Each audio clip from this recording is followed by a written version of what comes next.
2024 has already been a crazy year. On the 1st of January, the BRICS group basically doubled their membership. Japan had a powerful earthquake. We've got that whole mess in the Red Sea, and that even spilled over into Iran and Pakistan, swinging missiles at each other briefly. There's also been a larger pool of noteworthy deaths than what we are normally used to year on year. And the events I mentioned was just January. 2024 is going to be the most democratic year ever. The world remembers 1994 when South Africa elected Nelson Mandela. The ANC has now ruled for 30 years. The youth of this country doesn't remember him. They never knew him. The older young people barely remember President Mbeki, and he's still around. That leaves Zuma and Ramaphosa as the only two presidential leaders that the country knows, because our demographics is that of a young nation. Here's where it gets interesting. Apparently South Africa is no country for two presidents. Zuma is supposed to be sitting in jail, right? Not in the, oh, this is politics and I don't like you and therefore you are the wrong politician way. But in a, yeah, this guy actually fucked up and the judge said go to jail, and so he did, and then he got pardoned. We can't get into it here. South Africa is a movie. Every day it's got crazy headlines. Our news cycle is just insane. You see, the ANC operates on a system called cadre deployment. Basically, it's a system where they take care of themselves and their elite before everyone else. And if anyone of this elite group fucks up, then the whole collection of you is gonna defend each other without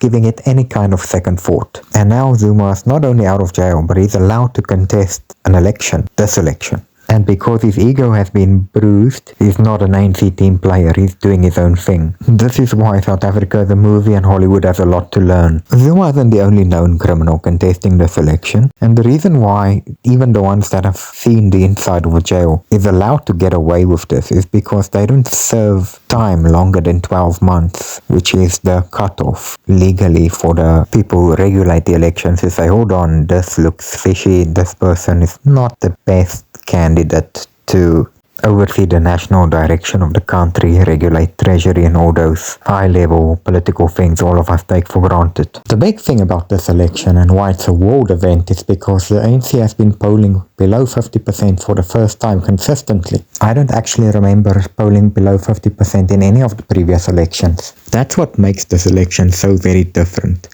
This is our 1994, and 1994 was also a world event election. That marked the end of apartheid, and this will mark the first time the country isn't run as a one-party state, because up until now, the ANC and National Party were able to run their governments pretty much independently without the need of coalitions. This is truly a new chapter in the history of Southern Africa. And as I say that, we have an update. It turns out Zuma, after all, won't be allowed to hold a seat in parliament, which is good. If you can't be respectful towards the country and act normally, you can't be expected to represent the country nationally. From here on out, it's the mad dash to the finish line. I hope you politician lot know how to act your age. I wish all the candidates the best of luck, some more than others. May the best man win. The incoming politicians, remember the country has needs. Put them first. After all, a nation is only as strong as the collective strength of its individuals.